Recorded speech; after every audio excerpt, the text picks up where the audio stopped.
मेरे प्यारे साथियों, नमस्कार। मित्रों, आज मैं आपके लिए बहुत ही सुंदर कथा लेकर आई हूँ। तो कृपया कथा को अंत तक अवश्य सुनें और कथा अच्छी लगे तो लाइक शेयर जरूर कर दीजिए।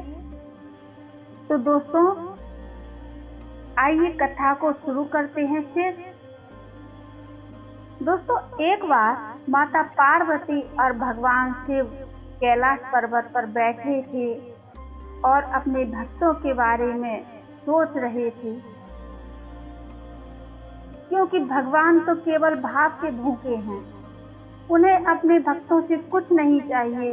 भक्त अगर उन पर विश्वास करते हैं, यदि भक्तों के अंदर सच्ची श्रद्धा है, दृढ़ विश्वास है, तो प्रभु को उनके पास आने से स्वयं प्रभु ही नहीं रोक सकते। यदि प्रभु खुद भी ये चाहें कि मैं अपने भक्त के पास नहीं जाऊंगा, फिर भी वो नहीं रोक पाएंगे। उन्हें अपने भक्त के पास आना ही पड़ेगा, लेकिन उसके लिए भक्त के अंदर सच्ची श्रद्धा होनी चाहिए, दृढ़ विश्वास होना चाहिए। और आजकल मनुष्य के अंदर एक भाव घुस गया है, मैं हूँ वो कोई नहीं है, मैं ही सब कुछ हूँ।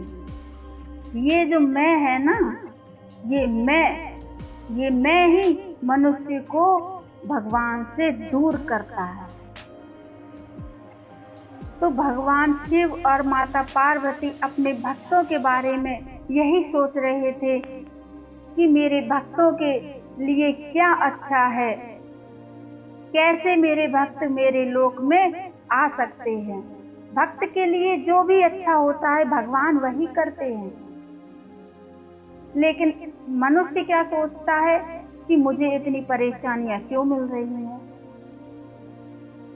तो माता पार्वती और भगवान शिव ने एक बार सोचा कि चलो अपने एक भक्त के घर घूम के आते हैं। तभी भगवान शिव और माता पार्वती एक भक्त के घर स्वयं ही पधार गए। उन्होंने अपने भक्त के घर में पधार कर उसके घर का नजारा देखा। उसके घर में किसी भी चीज की कोई भी कमी नहीं थी। सारे सुख सुविधाएं उसके घर में उपलब्ध थी। और उसके घर में एक छोटा सा मंदिर भी था, जिसमें भगवान की प्रतिमा रखी थी।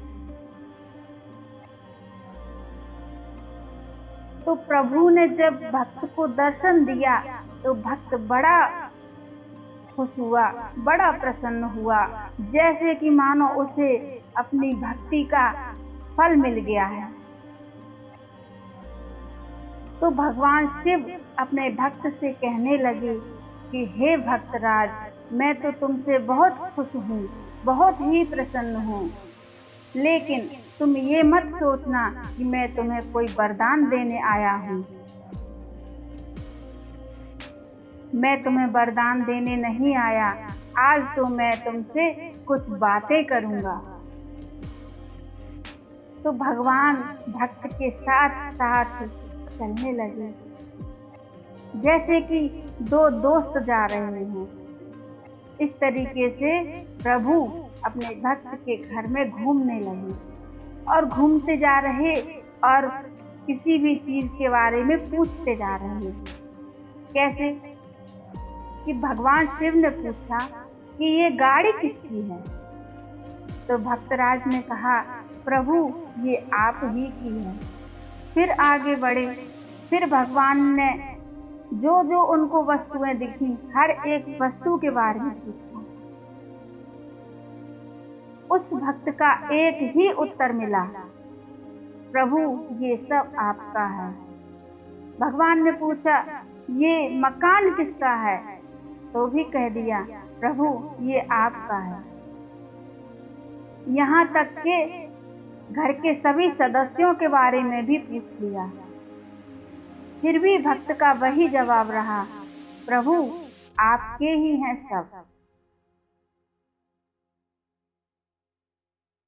फिर प्रभु ने पूछा कि भक्तराज तेरा शरीर किसका है?